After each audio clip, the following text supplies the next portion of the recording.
TV9 की team इस वक्त SCO मीडिया सेंटर में मौजूद है और यहाँ पर हमारी मुलाकात हुई चीन की एक पत्रकार से। वो खुद अपने बारे में बताएंगी और फिर आपको भी लगेगा कि वो क्यों खास हैं। तो चलिए इसकी शुरुआत करते हैं। आपका शुभ नाम? मेरा हिंदी नाम अंजलि है। नमस्ते। नमस्ते। तो आप कहाँ से की रहने वाली हैं? मैं पेजिंग से हूँ और मैं चाइना मीडिया ग्रुप की हिंदी सेवा में से हूँ। अच्छा, तो आपने हिंदी कब सीखी? ये तो बहुत लंबे समय हो गया है, अगर मैं बताऊंगी तो शायद आप बोलेंगे कि इतने लंबे समय तक हिंदी सीखी फिर भी इतनी अच्छी नहीं है। नहीं, आपकी हिंदी बहुत बहुत अच्छी है और मुझे लगता है कि मैं तो बस चीन के केवल 2 शब्द जानता हूँ, नी हाओ एंड शीशे, हाँ, मतलब नमस्ते नमस्ते। और शुक्रिया। धन्यवाद। हाँ हाँ हाँ। हाँ, लेकिन आप तो हिंदी बहुत धारा प्रवाह बोलती हैं। तो हिंदी बोलने से आपको क्या-क्या फ़ायदा होगा? हिंदी सीखने के बाद तो हिंदी मुझे और भारतीय दोस्तों के साथ भारतीय दोस्तों के और नज़दीक ले आई है, तो मैं सीधी भारतीय दोस्तों के साथ बातचीत कर सकती हूँ। तो इस तरह से तो हमारे एक दूसरे के गलत फहमियाँ भी दूर हो जाएंगी। आपको लगता है कि भारत और चीन के रिश्ते में बहुत बार जो गलतफ़हमियाँ हैं, वो भाषा की वजह से है? ये भाषा की वजह नहीं है, लेकिन अगर अगर हम हिंदी आती है या अगर आप चाइनीज़ आती है तो हम और बेहतर से समझ सकते हैं। तो आज जबकि प्रधानमंत्री नरेंद्र मोदी और चीन के राष्ट्रपति की मुलाकात हुई, तो एक चीनी पत्रकार के नाते आप इस मीटिंग को किस रूप में देखती हैं? ये तो एक बहुत अच्छी खबर है, जो क्योंकि ये तो मोदी जी के 7 सालों के बाद फिर एक बार चीन की यात्रा की। ये तो हमारे लिए एक बहुत चीन भारत संबंध सुधारना का एक बहुत महत्वपूर्ण प्रतीक है। तो ये तो हमारे शायद साझा रणनीतिक की ज़रूरत भी है, क्योंकि हम दोनों तो पड़ोसी देश हैं और इस दुनिया के बड़ी प्रमुख विकासशील देश है और बहुत महत्वपूर्ण अर्थव्यवस्थाएं है। तो अगर अगर हम दोनों एक साथ हाथ मिलाकर काम करते हैं तो ज़रूर इस दुनिया की सबसे बड़ी शक्ति हो जाएंगे। तो दिक्कत कहाँ आ रही है? क्यों ऐसा होता है कि भारत और चीन के बीच में तनाव हो जाते हैं? आप आप क्या देखती हैं एक पत्रकार होने के नाते, जो हिंदी जानती हैं, भारत को समझती हैं? वो समझ तो है यह मैं कैसे बता सकती हूँ। अच्छा, चलिए मैं समझता हूँ आप चीनी पत्रकार हैं। तो कोई बात नहीं, मैं ये जानना चाहता हूँ कि एक चीनी व्यक्ति या एक चीनी लोग, चीनी पत्रकार भारत को किस नज़र से देखता है? भारत तो हमारे पड़ोसी देश है और हम दोनों ये तो प्राचीन सभ्यताओं देश है और हमारे रिश्ते तो बहुत लंबे समय तक जारी रहते हैं। जैसे थांग राजवंश में xuanzang भी भारत गए और हम बहुत मैत्रीपूर्ण संबंध रखना चाहिए।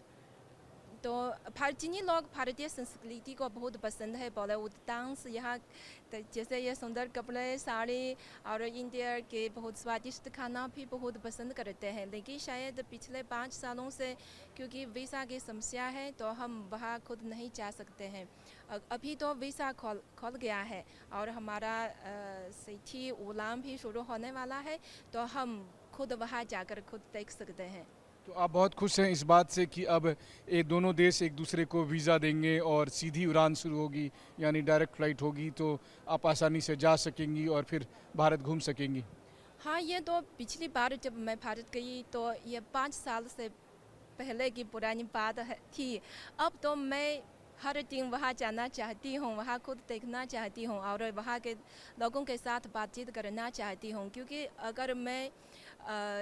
मुझे भी भारतीय संस्कृति से बहुत आकर्षित हूँ। तो मैं अक्सर बोलती हूँ कि मेरा अभी शादी ख़त्म होने वाली है, कुछ नई शादी लेना है, तो मैं भी वहाँ जाना चाहती हूँ।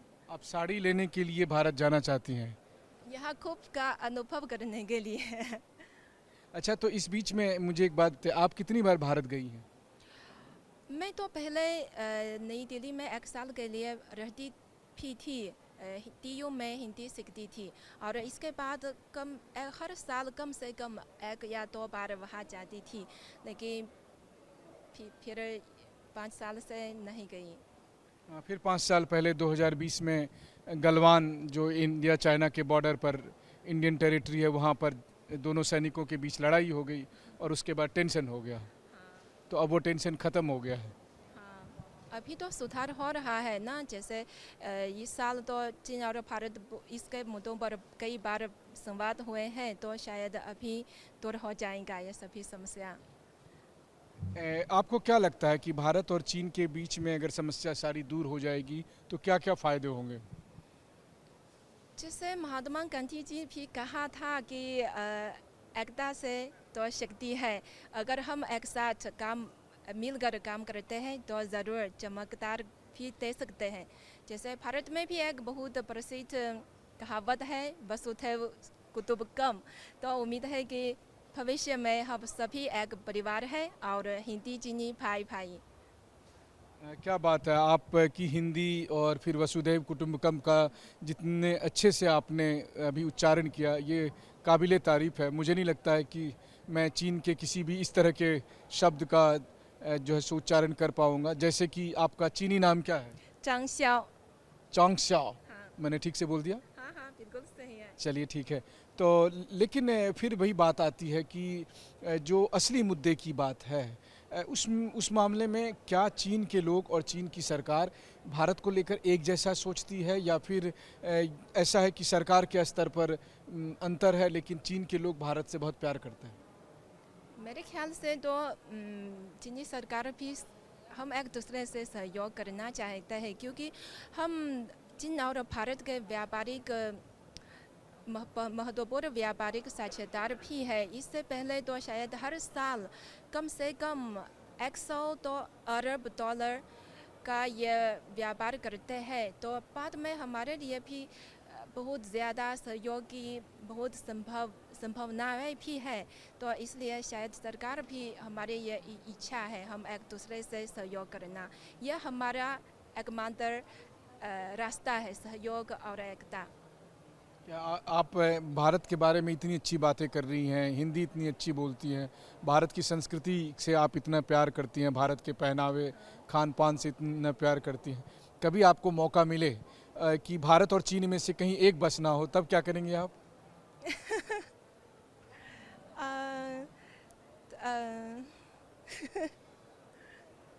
कोई नहीं, ये यही सबसे अच्छी बात है कि आप एक चीनी पत्रकार हैं, आप चीन की हैं, आपको चीन से भी उतना ही प्यार है, भारत को लेकर आपको इतना आकर्षण है, तो ये एक बहुत अच्छी बात है। और इसीलिए ये दुविधा आपके मन में है कि चीन अच्छा है या भारत अच्छा है। दोनों अच्छे हैं, और जाहिर है कि आप चीनी हैं और भारत को प्यार करती हैं, तो इसके लिए बहुत बहुत शुक्रिया, और हम TV9 से बातचीत करने के लिए बहुत बहुत आभार। आपका भी बहुत बहुत धन्यवाद, क्योंकि मेरा जन्मदिन तो चाइना में हुई है, लेकिन लेकिन नहीं नहीं नहीं नहीं, मेरा जन्म तो चाइना में हुआ, लेकिन भारत तो मेरा दूसरा घर है।